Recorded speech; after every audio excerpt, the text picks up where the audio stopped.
छात्रों, श्वसन एवं गैसों का परिवहन चैप्टर चल रहा था।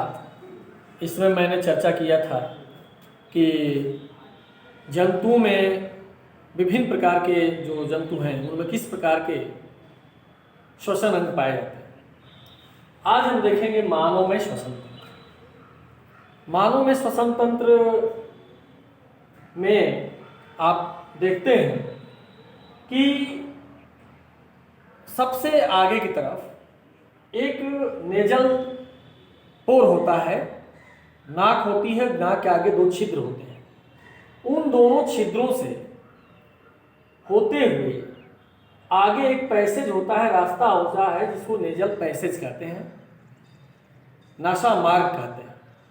इस नासा मार्ग में 3 प्रकार की पतली पतली अस्थियां होती हैं, नेजल बोन, और वे बोन्स यहाँ पर इस प्रकार से व्यवस्थित होती हैं कि नेजल पैसेज में जो वायु प्रवेश करेगी वह वायु प्रवेश सीधे न करके घूमती हुई इसमें प्रवेश करेगी, चक्रदार होगा।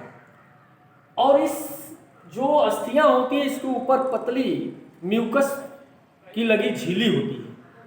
उससे लाभ ये होता है कि बाहर से जो भी इसमें हवा जाती है, वायु जाती है, उसमें जो भी कीटाणु या धूल होते हैं, गर्दे होते हैं, वहीं पर चिपक जाता है, वो आगे नहीं बढ़ता है।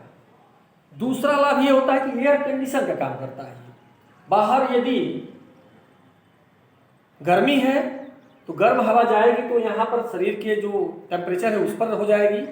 बाहर अगर ठंडा है तो जो वायु हवा जाएगी यहाँ तो शरीर के टेम्परेचर पर गर्म हो जाएगी। तो इस प्रकार से ये नेजल पैसेज कीटाणुओं का, धूल का छनने का काम करता है। इसमें चूंकि बाल भी होते हैं अगले भाग में, वो बाल भी सॉलिड पार्टिकल को अंदर नहीं जाने देते हैं। और दूसरा यह एयर कंडीशन का काम करता है। और जो हवा आगे प्रवेश करेगी जब वो आएगी फायरिंग्स में। ये फायरिंग्स है, ये चौड़ा भाग। इस फायरिंग्स में जो मुख होता है वो भी आगे खुलता है और ऊपर से नेजल पैसेज भी आगे खुलता है। इस चौड़े से भाग को फायरिंग्स कहते हैं। इस फायरिंग्स से आगे 2 छिद्र होते हैं, एक गुलेट होता है, एक ग्लॉटिस होता है। जो गुलेट होता है यहाँ पर, यह गुलेट ओएसोफेगस यानी ग्रास नली, जो आहार नाल का अगला भाग है, उसके द्वारा भोजन को आमाशय में ले जाता है।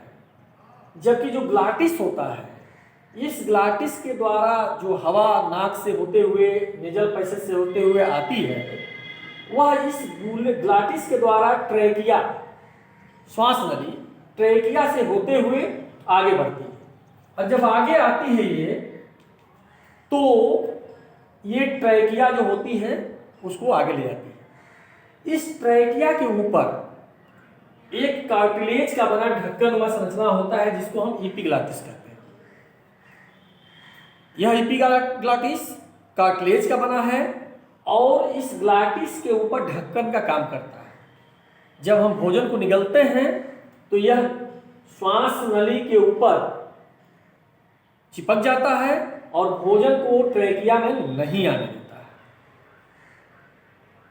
तो आप समझ सकते हैं कि कितना ये महत्वपूर्ण है। इसीलिए खाना खाते समय आदमी को बोलना नहीं चाहिए, आदमी को हंसना नहीं चाहिए, नहीं तो भोजन ट्रेकिया से होते हुए फेफड़े में जा सकता है और नुकसान हो सकता है। आगे देखेंगे ट्रेकिया, तो ये नली है जो सी आकार के, सी आकृति के कार्टिलेज द्वारा मजबूती से निर्मित होती है। इससे फायदा यह होता है कि कार्टिलेज जो इसमें सी आकृति का होता है वो चिपकने नहीं देता है कार्टिलेज को। यह श्वास ट्रेकिया आगे श्वसनी में, ब्रोंकस में बदलती है 2 भागों में, एक लेफ्ट दाएं बाएं फेफड़े में और दूसरा दाएं फेफड़े में प्रवेश करती है। इसको ब्रोंकस कहते हैं। फिर ब्रोंकस, ये प्राइमरी, फिर सेकेंडरी, टर्सरी ब्रोंकस में बदल जाती है और फेफड़े में जाकर के जाल बिछा देती है। आगे जाके ब्रोंकाई, जो ब्रोंकस है वह बहुत पतली पतली महीन ब्रोंकियोल में, श्वसनिकाओं में बट जाती है। और जो फेफड़ा होता है मानव में, दो फेफड़े होते हैं, राइट साइड में और लेफ्ट साइड में। जो राइट साइड में फेफड़ा होता है उसमें 3 लोब होते हैं, 3 पाली होती है, superior lobe, inferior lobe, middle lobe और इंफेरियर लोब। जबकि लेफ्ट साइड में केवल 2 लोब होते हैं, सुपेरियर लोब और इंफेरियर लोब। इस फेफड़े के इस प्रकार आप कह सकते हैं कि फेफड़े में 5 पिंड होते हैं, दाएं साइड में 3 पिंड और बाएं साइड में 2 पिंड। यह जो फेफड़ा है इसके चारों तरफ से एक लेयर होती है, यह लेयर को कहते हैं प्लूरल मेम्ब्रेन। प्लूरल मेम्ब्रेन क्या करती है कि इस फेफड़े के चारों तरफ उसको सुरक्षा प्रदान करती है। और ये फेफड़े के प्लूरल मेम्ब्रेन और फेफड़े के बीच में ये स्पेस होता है, यह स्पेस सुरक्षा प्रदान करता है फेफड़े को।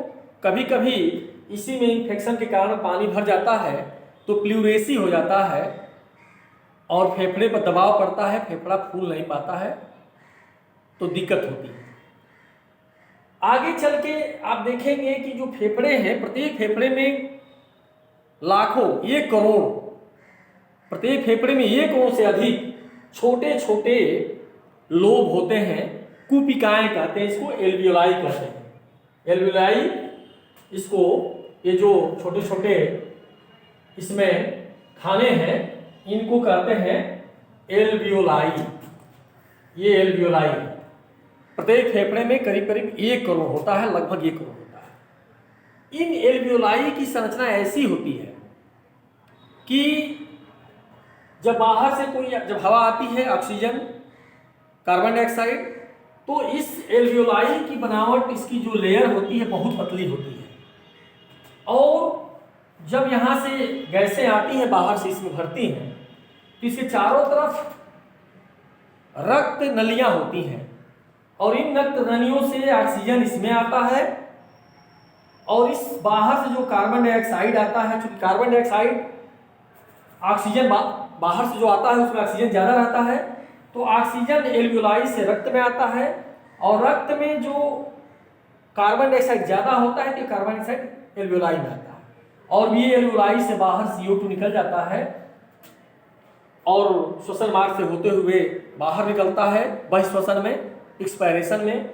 और जो ऑक्सीजन है वह ऑक्सीजन एल्वियोलाई से होकर के रक्त में आता है और रक्त से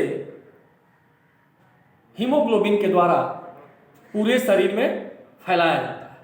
तो इस प्रकार से आप देख सकते हैं कि मानव के श्वसन तंत्र में ये कौन कौन से अंग हैं और इनका क्या कार्य है। आगे अगले वीडियो में एक महत्वपूर्ण संरचना यहाँ पर ट्रैकिया के पास होती है जिसको हम स्वर यंत्र कहते हैं, साउंड बॉक्स कहते हैं, उसके बारे में चर्चा करेंगे। धन्यवाद।